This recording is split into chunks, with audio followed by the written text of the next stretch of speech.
kids, here we go. It's time for ATGLive with Pete and Nick and all the gang. Chris, Kelsey, let's go. ATGLive. ATGLive. Nick and Pete, they're on the beat. ATGLive. Kelsey's pushing buttons and flipping switches. ATGLive. Chris is in the back. ATGLive. Checking the facts. ATGLive. News, guests, and special features. ATGLive. The force is strong with this one. The show that gives you everything you need. If you can take it, the show you didn't know you needed. But now that you have it, you can't live without it. ATGLive.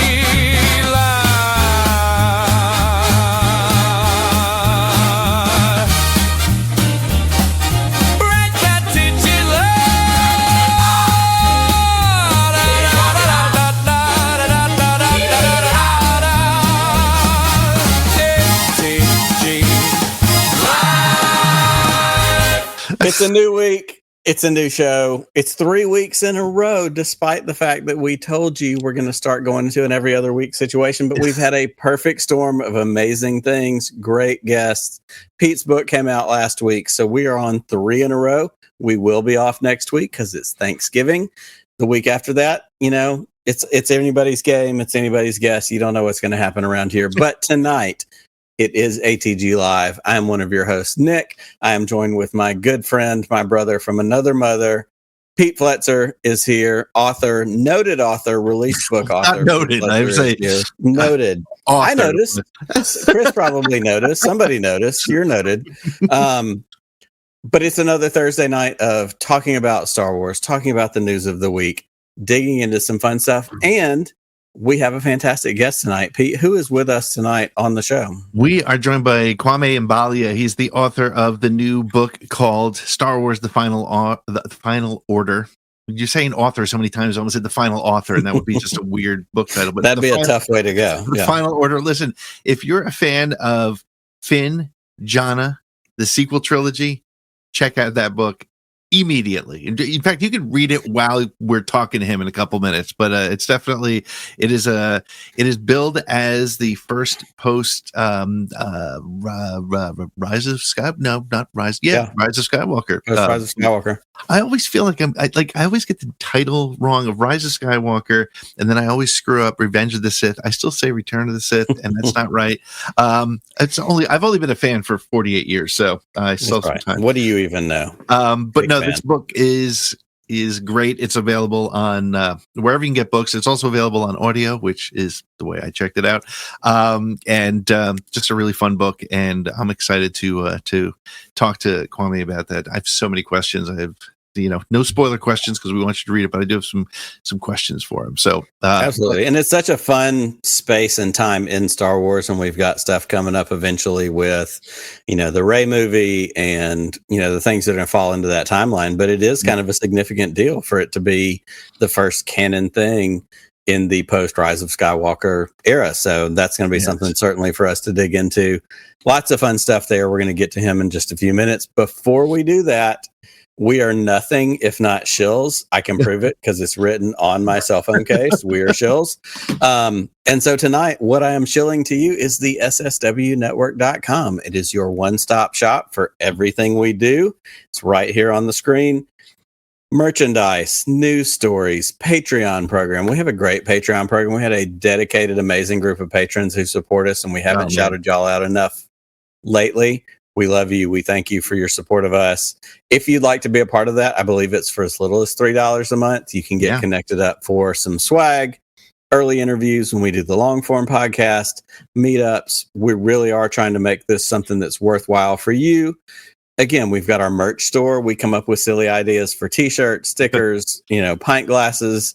It's probably where I'm going to do all my holiday shopping because, as I said the other week, I'm going to buy all these gifts for my friends and family, and then when they don't like them or want them, I'm just going to keep them for myself. So I'm going to end up winning. You could do the same thing. It's a pro tip for you. So check out the SSWnetwork.com. It will get you everywhere you want to go. Also, Yeah. We've got on the screen, we have our phone number, 504-321-1501.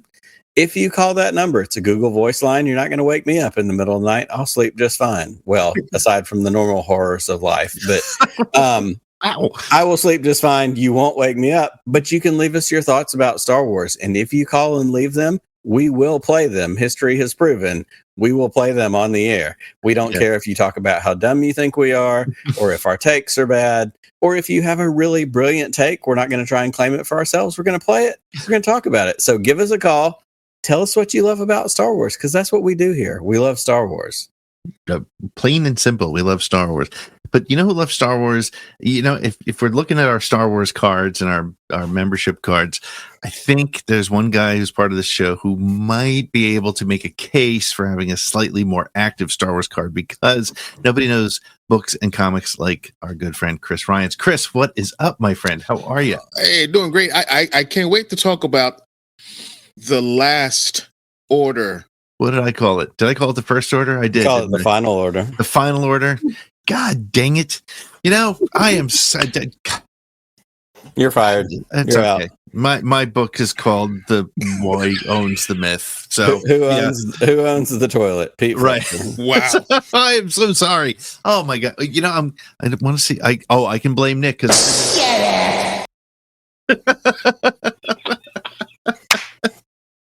Oh my God. Yeah, we are a very professional show here, but watching. I was say our guest is here, and you got the title of his book wrong. So let's talk about Offended later. Okay. All right. Well, Nick, why don't you do our toast so that I can stop screwing up the title and I can screw it up in front of him. What a fantastic transition we have here.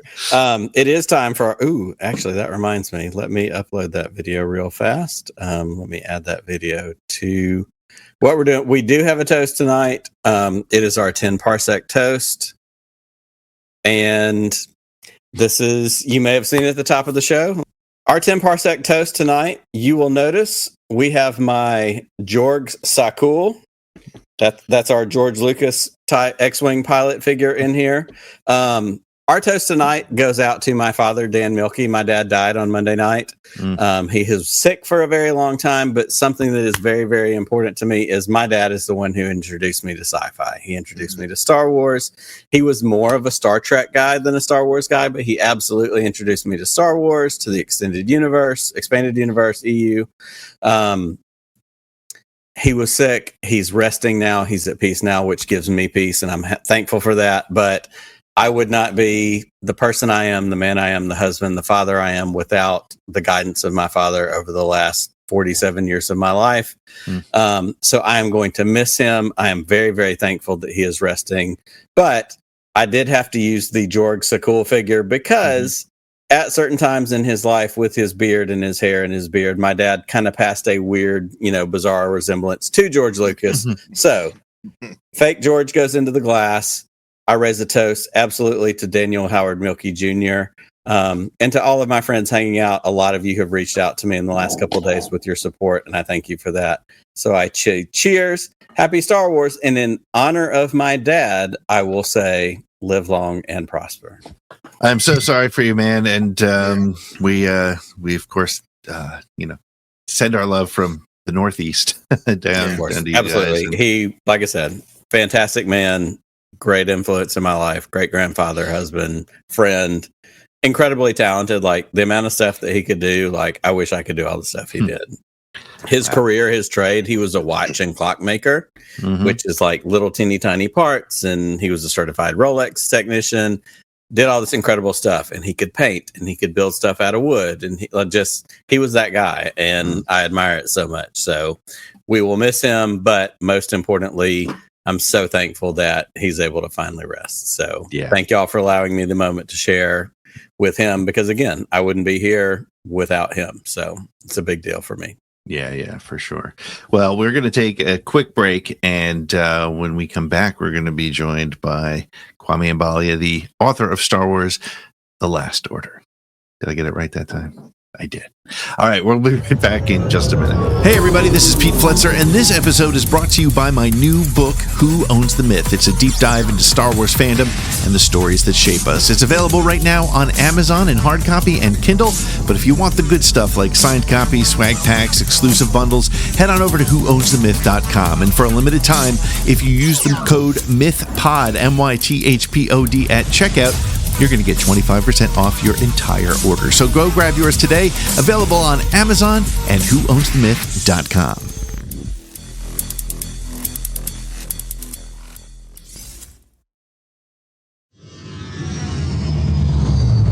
Well, welcome back to ATG Live, your Thursday night home for all things Star Wars.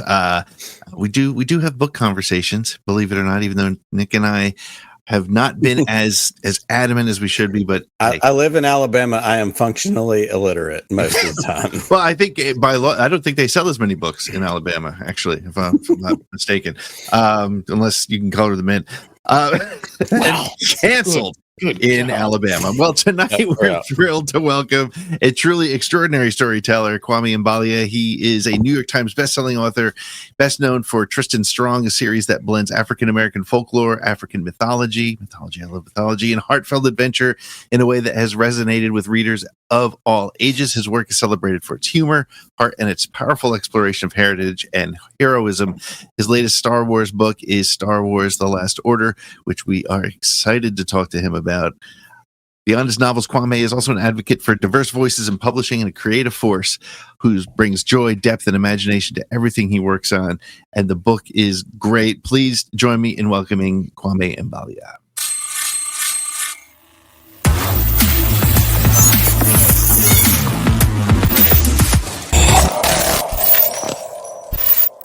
There he is. Look, he's holding it right so that I won't say final. I get it, man. I get it.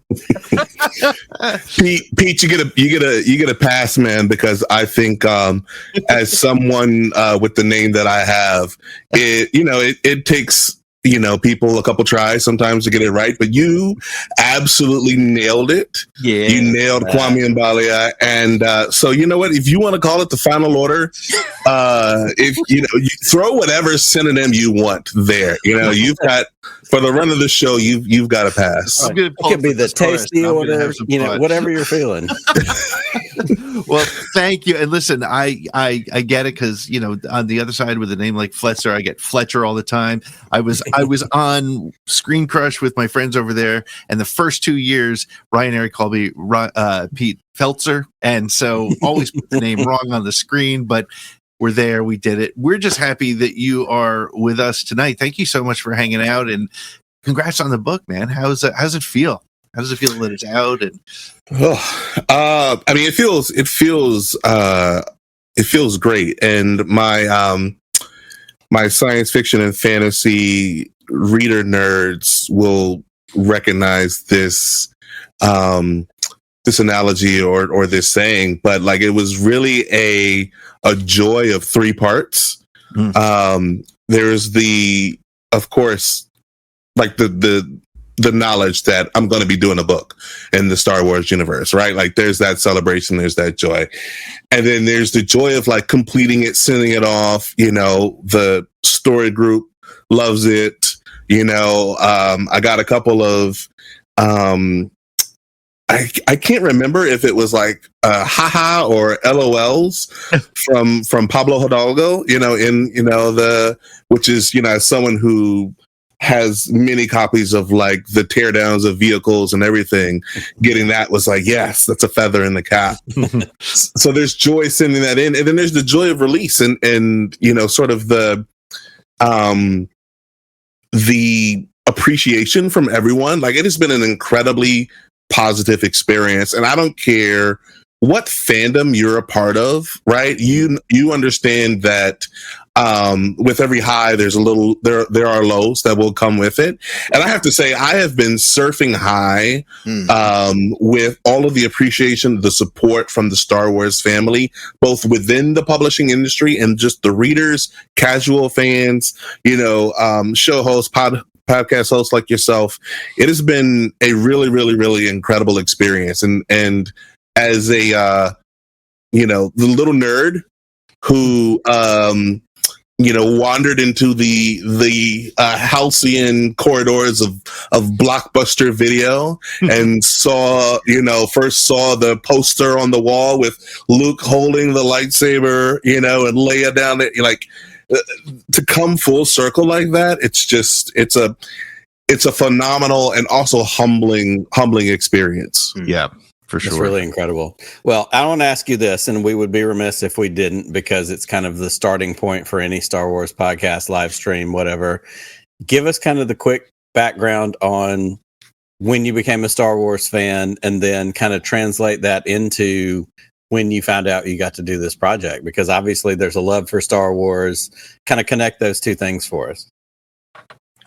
I have been looking. I've got it right here, and I don't know if it's on this one or not. But so my wife got me a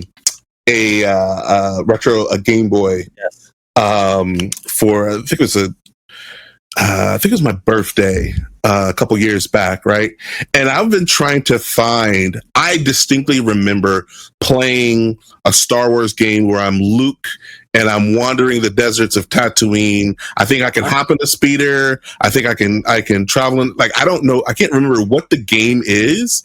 It's the Star Wars NES video game. I'm pretty sure it's the original Nintendo Star Wars video game. I remember. Yeah. Listen, You just had that at the ready. I've got it sitting right here at my desk.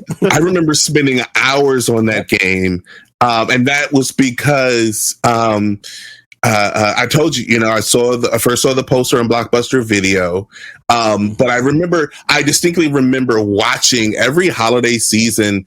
It was either TNT or TBS. They would do their marathons of series. That's how I became a Bond fan. It's how I became a Star Wars fan, because they would play those movies back to back, and I had nothing better to do. I had no responsibilities, no mortgage, no electric bill, no job. So I would just sit and watch them. And I just remember becoming enraptured with Star Wars at that time. I'm not the only one in the household, so I can't beg my parents to go to Blockbuster every day and pay, I don't know, was it $6 or $7 to rent the video? And so I started trying to find everything that I could. And so I started turning to the books. I could go to the library because there was one 3-4 blocks from me that I could bike to. And I remember, now they're the extended universe, but I remember just gobbling those stories up. Timothy's on. But by far the one that stands out is the Death Troopers, Star Wars and zombies, it was just a sweet spot for, a middle school kid like me. So really, the movies always, they're the anchor, but for broadening out, for deepening my my appreciation for everything Star Wars, it's really the books that led me to explore and to find it, just really dive into the crevices of Star Wars that, you only have so much time, so many minutes, so many screen time that you can explore story and plot within the movies. And so the books gave so much. You were allowed to take your time, leisurely explore different parts of the galaxy, different characters, go further into a character that you appreciated even more, learning their backstory, trying to figure out, So it was, I think that's where my love of Star Wars solidified, became incredibly grounded. And that was in the books. Okay. Wow. That's great. Chris, you're our go-to book guy. You got a question for Kwame, I'm sure. Well, yeah, and I want to just bring up the Finn character for a second, because as Nick and Pete know, when I talk about Finn, I start to get upset because of how, to me, his character was treated as a red herring leading up to The Force Awakens, and to me didn't really get his full potential. I'm not going to get upset. Don't lie to us. I mean, we're watching you. We're watching you on camera. But what was it like getting the chance to write for this character, and not to say that you went in to right any wrongs, as far as it goes, but to expand on the character and maybe make expand on the character and really like flesh out more of him that we did not get in the movies. Like, for instance, in the movies, they never went into how good of a cadet he was, and you get this in the Last Order. So what was it like getting a chance to write that? I mean, did they give the story to you? Like, they want you to write a story about Finn, Jannah, and their connecting story, going to find these kids after Rise of Sky, after the Battle of Exegol, or was this something that you came up with and you're like, I'm gonna do something with Finn and Jannah? Like, how did that work out? All of my, much to my agent's dismay, a lot of my story ideas started off as tweets when, we still tweeted. I would throw things out into the social media echo chambers and be like, what if we got that? What if this happened? And a lot of that comes from me. I am a reader before I am a writer. And so when I put something out like that, that is a story I want to read. Right. And so for this story, there was right before Rise of Skywalker, there was, I want to say it was Esquire magazine. They did they had like the photo shoot and they released all like the set photos and everything. It's where we first saw Jannah for the first time, the Orbaks, right? And I remember seeing that. I remember seeing Finn and Jannah, and I'm like, oh my gosh, here's another stormtrooper, who has defected, right? And they're in the same movie. I want to know the backstories of these two characters that led them to, what was the sequence of events that led them to abandoning the First Order, right? Yeah. And I tweeted it. I think a little bit later, my agent was like, Kwame, you got to stop putting your ideas, quit it, Kwame, and so now I just text her, so she doesn't know what she unleashed. I just sent her my ideas at 2 a.m. in the morning. Yeah. But I deleted the tweet. Before I deleted it, I printed it off. Because I was like, no, I have the evidence. Just in case something happens, this was my idea, right? And so when we sat down with the Star Wars group to talk about what sort of story we could tell, I pulled it out. I thought there would be like some negotiation, hey, here's what we think you could write. I pulled it out. They were like, yes, immediately, yes, let's do it. And so, we were committed to that. Now, specifically with Finn, there is, I am the sort of writer when there is an established character, an established story, an established universe, right? Specifically within shows and movies, sometimes within books. I think of it like, an accordion, right? You have an accordion that is fully closed. And so when you expand it, you start to reveal all of these crevices and cracks within that were hidden. And so when I'm watching a movie, when I'm watching a show, I'm like, oh, they need to expand upon that. Oh, this could be a great story. Oh, we need this. We need this. We need a prequel focusing on this, that, on the third.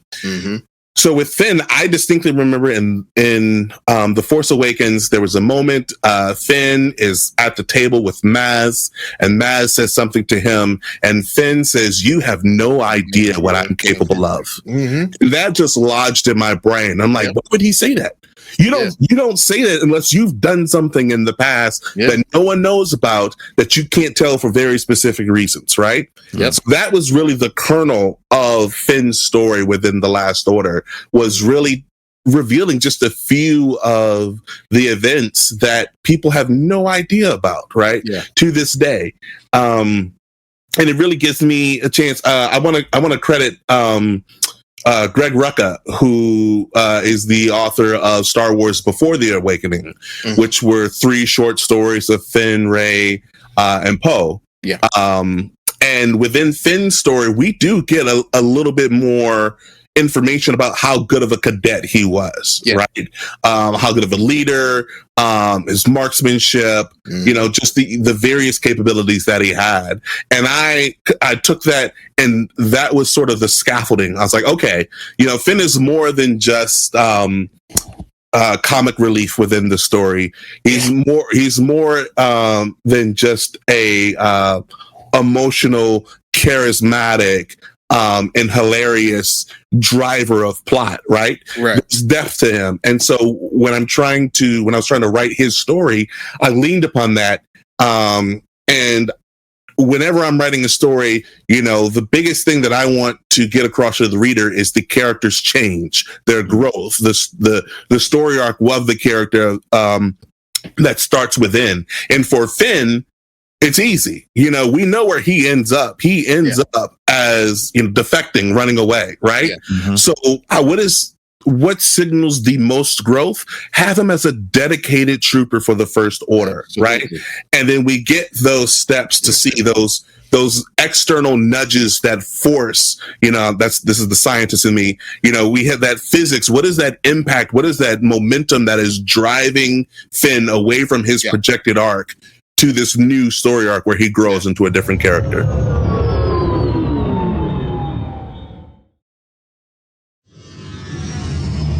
And I love that we see, like those building blocks of him making his defection.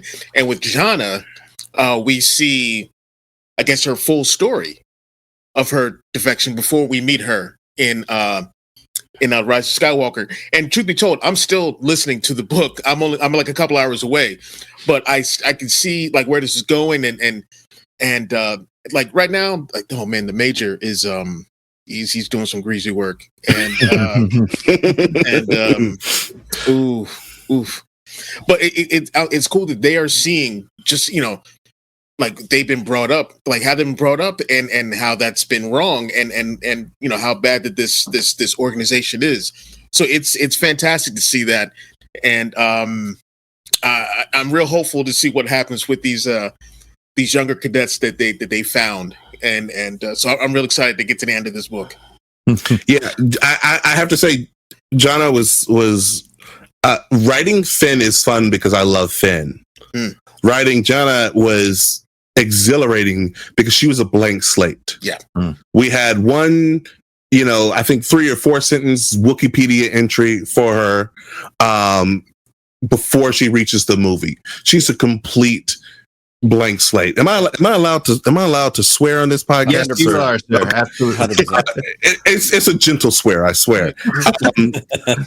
But the ability to just make Jannah a total badass, like it was wonderful. And you rarely get that opportunity with an established IP character, right? To go deep into their backstory and really mold them to where they are today, right?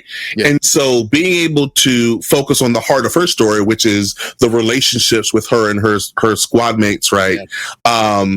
Dealing with trauma, dealing with how am I supposed to be a good leader when I don't believe in my leaders, right?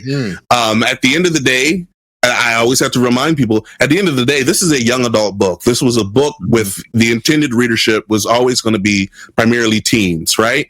And so when we think about the mantras, when we think about constantly being told, like, this is what you're supposed to do, this is how you're supposed to think, at the end of the day, the message is, you are in control of your own thoughts. The voices, the external pressure, the peer pressure, all of that, something that you have to deal with. Everyone deals with it in different ways. Finn and Jannah have completely different ways of dealing with it. But the first step is recognizing that these aren't your thoughts. These are someone else's. What are your thoughts? And how do you go from there? Yeah.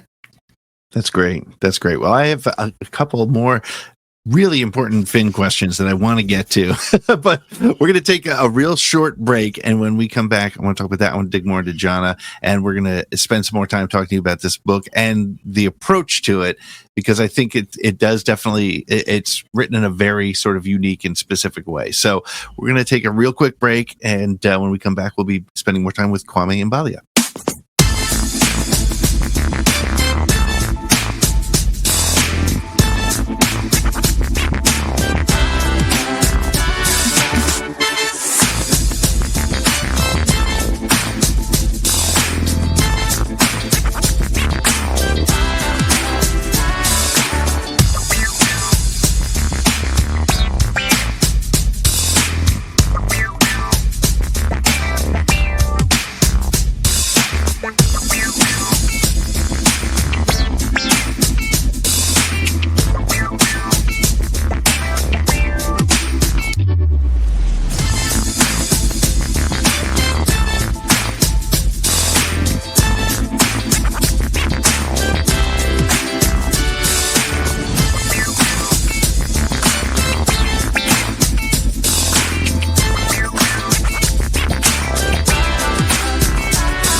Well, we are back on ATG Live, your Thursday night home for all things Star Wars, hanging out with Kwame Mbalia, the author of The Last Order, not the Final Order, The Last Order, and having a real good time talking to you, Kwame, and just I just have to say, your excitement about this book is infectious. If I hadn't read it beforehand or listened to it, as I said before, I would have had to go out and get it immediately. This is just you're bringing that excitement, which I think is fantastic, and I love hearing that because you're clearly a fan. And it's funny, I find that people who are Finn fans, like as their favorite character from the sequels, they're all in, and Chris is one of them for sure. And there's something about that character that grabbed people. What is it about Finn that made you really want to dig into him as a character beyond what we've gotten? Because you probably may have had a couple different options as you were building your Star Wars opportunity, but what made you really want to dig into him and Jannah? Because I think Jannah, I feel like after Rise of Skywalker, they kind of go hand in hand, just from a background perspective. But yeah, I mean, listen, I'd be remiss if we didn't, talk about the elephant in the room. And that is, like, these are, two prominent Black Star Wars characters. Yeah. Right. For Jannah, she is a curly-haired Black woman. Right. There's something to be said for, I've been waiting a long time. I love Lando Calrissian. I got capes. All right. I have capes. I love Lando Calrissian. I'm a Mace Windu fan. I got a purple. I don't know where my lightsaber is. It's in the car. I'm doing a school visit tomorrow. I got my stormtrooper helmet and my lightsaber in the car. I have a purple lightsaber blade, but Finn specifically, and then Jannah adds on to it. There are two elements, right? And I think of when I first saw the first trailer and Finn sits up in the desert, right? One, the first thing I say is, oh, he's Black. The second thing I say, which is, if not as important, I thought was pretty important. I was like, oh, he's a stormtrooper. Mm-hmm. From a story perspective, we don't get that. We didn't get that in any of the previous 6 movies. He's the first. So immediately, I'm like, oh, I'm Issa Rae. I'm rooting for everybody Black, but also this is a stormtrooper. This story set up as a writer. I'm like, oh, this could go anywhere. This is fascinating. Yep. I love villains from the perspective that they provide complexity to a story. In order to tell a story from a villain's POV or about a villain, you have to get into their head, and you have to, you have to make them 3-dimensional to get it, in order to tell a stormtrooper story. They were lightsaber fodder for the previous movies, right? And now they're a main character. How is this going to work? So immediately I gravitate to those characters simply because they provide a more nuanced and complex story. And that is the reader and the writer in me appreciating that attempt and that effort. It may not land on all occasions, but I think then when it falls to me to get that opportunity to write those, I get to really lean all the way in.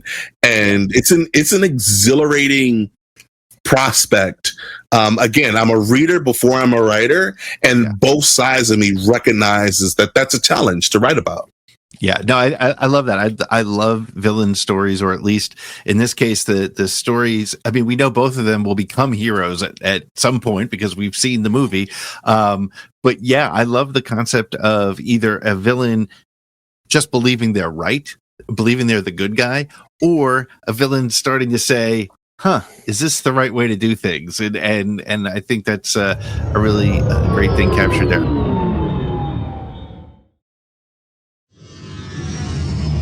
Your world building inside a universe that already exists.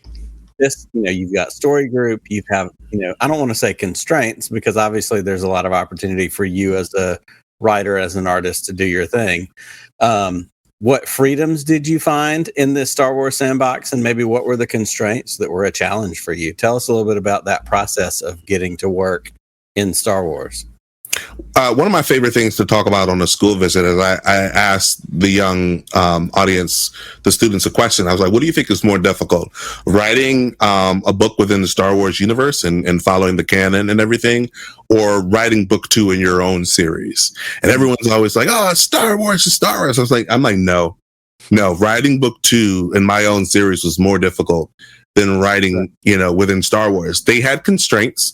They were like, you can't go too far past the end of episode 9, because they have their own plans for what follows. So you can't go too far past. And then there were what I call sort of like world building or lexicon things, and that's where it really it comes in handy that I did a short story before this in the from a certain point of view anthology for Return of the Jedi, in which, like, one of my biggest issues is that they're not pistols, they're not, they're blasters. That's my biggest, like, oh, I got flagged. It's so keeping that lexicon, keeping that Star Wars dictionary in mind, that was certainly a constraint. But they were really fluid, and there would be times where I would have something and they would email me and be like, oh, we don't really do things like this, but actually just go ahead, it's fine. And in a lot of situations, it was just things that had never been brought up before or never really mentioned. For example, within the book, we are stormtroopers, and so we're inside of their armor a lot, and so we're thinking of the HUD and what does the HUD display, and we have to remember the sort of technology that we have to keep in line with. I can't start inventing all sorts of, radar pings and different things, because that may not be necessarily what they had in mind. But also, we're in new territory. This is something that hasn't really been addressed before. So there are some instances where I'm like adding to canon, like I'm writing canon, because this is literally something that we have never seen a story unfold from this POV before. So there were some constraints, but they were really, really, they could have put the hammer down on many occasions. And I felt like I sort of coasted through. So a couple of things. One, I want to go back to the elephant in the room. Because for me, when I first saw that image of Finn and Jannah on the Orbaks, like, for other people, like, oh, that's a cool shot from the new movie. I'm like, you don't understand how big this is. There are 2 Black people in the Star Wars scene at the same time. It's never happened before, and other people may not think much of that, but like, they don't. As a kid who's I've been Black all my life, and and a fan and everything, that is huge. That is huge. So, like, when I saw that this book was being done, I was ecstatic, and I just want to thank you personally, like, for knocking this book out, and I'm just really happy to see more representation, and I hope you get to do more, because this is fantastic. I appreciate it. I always think of the Donald Glover as Lando skit and collection of the Black characters in Star Wars. There's just like 6 people in the room. I always think of that. I was like, Lando, you'd be proud of me. And I joke too. I was like, oh man, they let me write, about everybody that was Black within Star Wars, because Lando makes a guest appearance in the opening chapter, and that's not a spoiler. I'm allowed to I'm allowed to say that. Lando makes an opening chapter. C-3PO is there. He's brownish. He's like a bronzed alloy of some sort. We can toss him. We can toss him in the pool. Poe was close enough. So it was really fun. It's something I took, really seriously. But as with everything that I write, I liken my stories to birthday parties. You'll go to a birthday party that is not for you, and you can have a grand old time. There's music, there's cake. You might walk home with a goodie bag. You're going to have fun, even though the day wasn't about you. And that's how I try to write my books. You're going to have fun, even if I have an intended reader in mind. Everybody is going to come. We're going to jam. It's going to be a conga line. Yep. You're going to have too much sugar at the end of the day, but that's not my responsibility. So that's on your parents. Yeah. I'm going to carry that on just a little bit more and ask what may come across kind of a bizarre question. And now Chris is probably a little nervous. Nick doesn't care, but of course, we went through some of the. I won't go into it in any depth at all, but some of the garbage that happened in the Star Wars fandom around Moses Ingram and even Rose Tico's character, Kelly Marie Tran, and the argument that I always give back as part of it is Star Wars is a huge universe. There's aliens and there's people of every color, shade, background. As you were writing this book, because you do have a history of some really interesting and really strong African American and African mythology and that sort of thing. As you went into this, is there a Star Wars situation where a stormtrooper being a black man or a black woman makes a difference, or did you approach this as it doesn't matter here in the galaxy far, far away? Because that's oftentimes when you read or write a story from that perspective, that's a character in it as well, right? The pressures and the things that you have to deal with. But is that in play at all in these stories, or do you just ignore that and just write great characters? The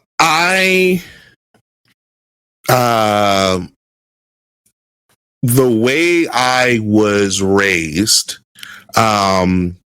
in my worldview, it is never not in play. I can't not write about that. And in a lot of instances, I'm not even writing about that. It's just what has shaped my storytelling ability, right? And so my parents were activists within the Black Power movement. I grew up, they created a calendar because they were unsatisfied with the way Black history was taught in school. So they just created a calendar with events that happened in each day. We would go up and we would read an event from Black history off of the calendar so that we would learn, right? And then, so when I'm writing, even if I'm writing about something totally nonsensical, I'm trying to think of a moment within the book that's not a, like, even as I'm thinking of, let's go to the Esquire photo shoot with Finn and Jannah on Orbax.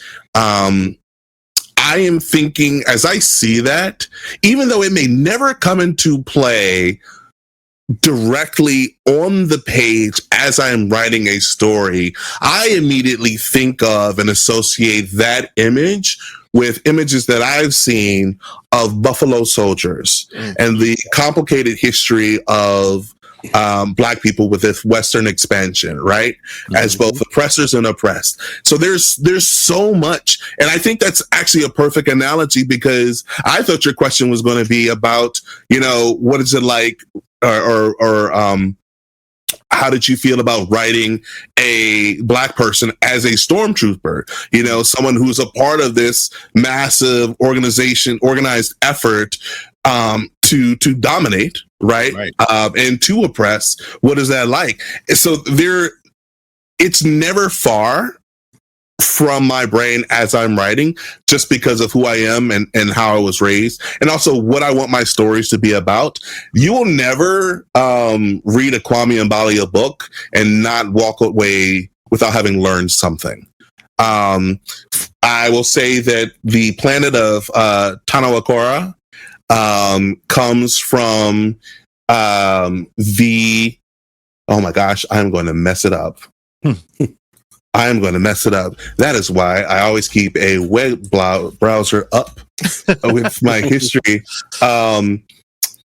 Yes. Yeah. So the planet of Tanawakora, which is a very stormy, very rainy planet that, Finn visits within the book. I pulled that from the Asante peoples within the West Africa, and they have a mythological character named Tanakora, and he, represents thunder and lightning, right? And so a lot of my world building, this is where you'll see it the most. Every name within the book has to come from somewhere. A name isn't just a name. A name means something. A name holds a definition. It holds power, right? And so sometimes it could be as simple as, you know what? I have 3 friends who meant a lot to me. I am going to smush their names together, right? And they're going to become Captain Tracian or Lieutenant Neashar. They are people who mean something, right? In other situations, it could be planet names or ship names. And that's the beauty of being a writer. You get to create this. And why wouldn't you within reason write about a better place, a better history, a better future? And I think that is one of the beauty of writing within Star Wars. Like, yes, there's this epic clash of good versus evil. I love the middle ground where these tiny choices are made each and every day that push, the momentum in one direction or another, because that's what it means to be human. That's what humanity is.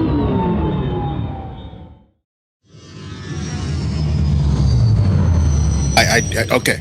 I have it's not a selfish question, but it's a selfish question. Don't lean into it. Go ahead, bro. Go ahead. Lean in, Chris. Agreed. I'm with Kwame. Lean in. So I'm one of these people that I've known that Finn was force sensitive since the first movie. I knew it. There were signs there. So I'm wondering, did the story group, and this may be that kind of stuff, they have a Disney sniper with the red dot on my head right now to take me out. But were there things with his force sensitivity that does get they waved over it a little bit in The Rise of Skywalker? But were there things with his force sensitivity that you were able to expand on? Because I said I'm still a couple hours out on the audiobook, so I don't know. But were you able to touch on that a little bit, or did they say stay away from that? Were you able to put anything like? Because I know this is with his flashbacks. This is like his latent. It could be like a latent force sensitivity thing with it. Were you able to expand on any of that, or did you have to like leave that to the side and focus on the actual story? Yeah, so they didn't say one way or the other. They didn't, as we were talking about developing the story, I made the decision that there were so many directions that we could have taken his force sensitivity, and that deserves more than a third of a book, which is what Finn's perspective gets. So I was like, I could either, as I was looking at the outline, because this is something that I thought about as well. As I'm looking at the outline, I was like, I could either, and this is my words, shoehorn this in within a couple of the chapters, or I could just say, you know what, let's focus on the sort of the relationships. Let's focus on the morality of what he's doing, and I think that's I didn't want to take away from that. There is a constant, I mentioned the push and pull before. There's a constant battle within Finn throughout this story. And it's between the way that I was raised and what my eyes are seeing and what I'm learning as I move into the world. And I thought that, again, this being a book for teens, that was something that I really had to lean into and focus on. And I didn't want to do any sort of injustice to the force sensitivity aspect of it, because I think that's a whole nother plot line. That's a whole nother story that deserves to be the focus. And rather than divide my young reader's attention, I was like, okay, let's leave that. Let's focus on this morality battle that is happening inside of them. And let's hope you get another book where you get to talk about that. Listen, we're manifesting. Yeah, We're manifesting. Let's do it. Yeah, it's interesting. I did just recently release my own book. It's nonfiction. It's a totally different thing. But there's always a question that I get asked when I do some of these podcast interviews, and I want to ask it of you as well, because I never really thought much about it. And it's obviously different from fiction to nonfiction, but what do you want the readers to take away from this book after they've finished reading it? What will make you feel like, yeah, I got this, if one person says something to you? I think there's a couple things. It starts with the dedication, which is, what did I write? I don't remember what I wrote. To all the troopers out there, it's never too late to join the resistance. It starts there, and throughout the book, there's an aspect of a found family, a chosen family, that moves through the story, and I want them to understand that, yeah, there are a lot of voices that are going to be telling you to do this, do that. This is what's cool. This is a trend. Let's do this, let's do that. And then there will be those people who will consistently be in your corner, even when you are heading the wrong way. They will consistently be in your corner, trying to help you. Finn had it in his POV. Koi has it in the current day POV.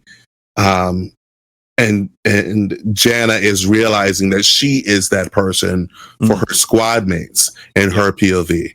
And so I really want adults. You guys are wonderful, but I really want my young readers to read this book and walk away with, who are the people that I am choosing to listen to and why? So, like, it's interesting you made that distinction, because it is a distinction. I know a lot of the best Star Wars books fall into this young adult category. I think they're the most, and which kind of talks to what Star Wars is all about. It's sort of it's being able to deliver a message from a purely mythological perspective, and also sort of simplifying that message. And I think that's why as Star Wars appealed to people from day one, because it was a morality story, and it was sort of and I think that works really well there. So it's great to hear that. And I think you're right. I think, as adults, we're probably going to take something different from it. And I just love that so many adults love the young adult books, because they're so well done. Yeah. So, and this question is not even book related, but what is your favorite, or, I guess it is in a way. What is your favorite What is your favorite Star Wars story outside of Last Order? What is your favorite Star Wars story, and your all-time favorite character? Oh gosh, all-time favorite character. I'm gonna let that simmer. I did not like Rogue One the first time I saw it. Okay. Rogue One is now my favorite Star Wars movie. I think, again, there's something in there about being a writer and a storyteller where it's like, you know how difficult it is to tell a story where you already know the ending, Yeah. and you still have readers or viewers rooting for those characters, even though you know their fate. Yeah. That is an incredible feat to pull off. So from a storytelling and a craft perspective, that makes me appreciate it even more. I love the Vader run of comics. Again, we know Vader's outcome. Yeah. We know Vader's outcome, but and this is something I talk when I go on school visits. I talk about this all the time. Vader is probably, I don't know if there's a more iconic character in all of storytelling. Yep. And all of storytelling, that Superman, whatever. Like in all of storytelling, I don't know if there's a more iconic, recognizable character where you hear his breathing and you know who this character is before anything, right? Yeah. So the Vader run of comics and being able to, again, going back into the past and exploring how he became even more powerful, the missions that he went on. Yes. That Vader run of comics is fantastic. I also loved, I don't know where it is. This is what happens when you have kids and teens in the house and their little sticky fingers start raiding through. Listen, I love that they're readers, but man, they have no sense of respect for my organization system or anything. Man. There's a Darth Maul Black, White, and Red Yes. edition Yep. that is really, really good. And again, Maul is a character who, through revisiting his story and building upon it, you become more and more of a fan of. So I find that, some of those comic runs you're able to do a lot with, and I'm really, really I really, really gravitate to those. Yeah. And I love Andor. Andor is, I think is amazing. And we had the announcement at Comic-Con that, they're doing more genre stories. I think Andor was that first genre story for them, that sort of noir, kind of thriller espionage venture into Star Wars, which I think landed very well. I watched the first episode of season 1 and maybe 5 or 6 times when it was first released, and then the episode where they break out of prison, I think was just a masterpiece, of story. I had chills as they were, revolting and going on and so forth. So there's so many different parts of Star Wars that I appreciate. I'm in the middle of playing Star Wars Outlaws, the latest, open world video game. Yeah. It got panned universally. I love it. It's good. It's I don't care. I take critics and reviews with a grain of salt. Listen, I'm standing on a bridge in the middle of a mission, just looking out over the landscape. Like I'm in the middle of a place I've never been before. And this is phenomenal. Let me tell you what I did. All right. I'm playing this Kate Vest. Of course, I'm walking through Mos Eisley, and I see that there's an option to sit just at a random booth, at a random table. I sat at that table and I just watched Star Wars, just Star Wars life. It was awesome. It was awesome, and I think K-Vest is a great character too. Yeah. All of the people that went on the Galactic Star Cruiser and they did like the 24, 36 hours worth of like live action role play on the ship. I'm like, that's great. All I want to do is sit in that bar and watch Star Wars happen around me. Like, I don't care about going and playing the games and doing the missions. Like, I just want to sit there and let Star Wars happen. Like, yes. I'm with you 100%. I got an opportunity. I went to the American Librarian Association conference 2024. It was in San Diego. I had a free day. Drove up to Anaheim to Disneyland. Went to Galaxy's Edge. Didn't have the kids with me. Nobody rushing me. Nobody trying to get to another park. No character greeting. I had like 4 Ronto burgers. Yes. Yes. Just sat there. I had bought a pen. I bought a notebook, and I just started writing. Just sat there. Yeah. And I was like, this is wonderful. I haven't been yet. I haven't had the chance to go to Galaxy's Edge, but that's going to be me. Like, I'm going to ride both of the rides one time. And I'm just going to post up somewhere and just like let it soak hit it all me in. because it's Just been Star Wars for my entire life. Just grab a bench. They have the speakers that Yep. pump like the speeders going by, and you know the random creatures. It's just like, let me just sit here. Let me just sit here. Yeah. Yep, just be there. That's fantastic. Well, Kwame, we want to thank you for giving us an hour of your time. And I seriously, I'm going to say it. If you ever want to come back and just, even not necessarily even talk about book, you just want to come on and hang out with us. I feel like you're in that same mindset as us on a lot of things, and I'd love to dig in more with more things. But where can people make sure to follow you? Where's the best place to keep up with what you're doing and on the socials, I suppose? Yeah, I'm active on Instagram way too much. That's just at Mbalia1, my last name and the number 1. My website is KwameMbalia.com.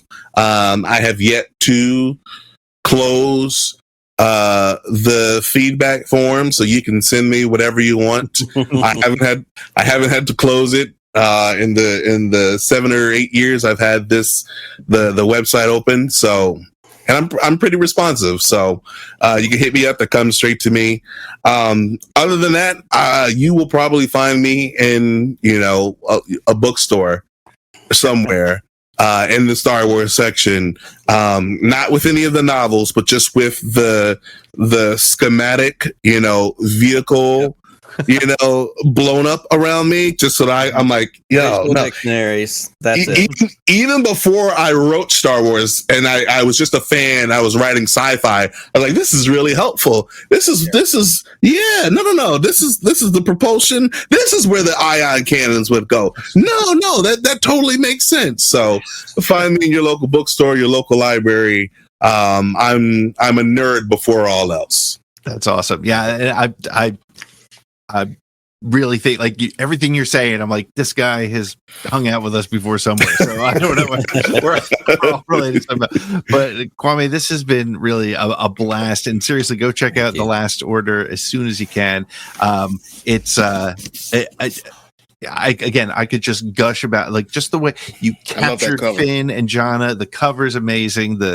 It's just a fun story, and the characters that aren't Finn and Jannah are brought to life in wonderful ways as well. So that's really great. We are going to take next week off for Thanksgiving. We're not sure when we'll be back next because we're trying to figure out the schedule, but hey, follow us on our socials and follow us on the sswnetwork.com. And Kwame, thanks again. And Nick, the force will be with you. Always. Just one more round, friend, then homeward bound, friend. Don't forget me in your dreams. Just one more song, friend, and then so long, friend. The nights get shorter, it seems. Just one more rhyme, friend. Yes, it's a crime, friend. But you know time, friend, time can fly. So it's good night, friend. Good night, but not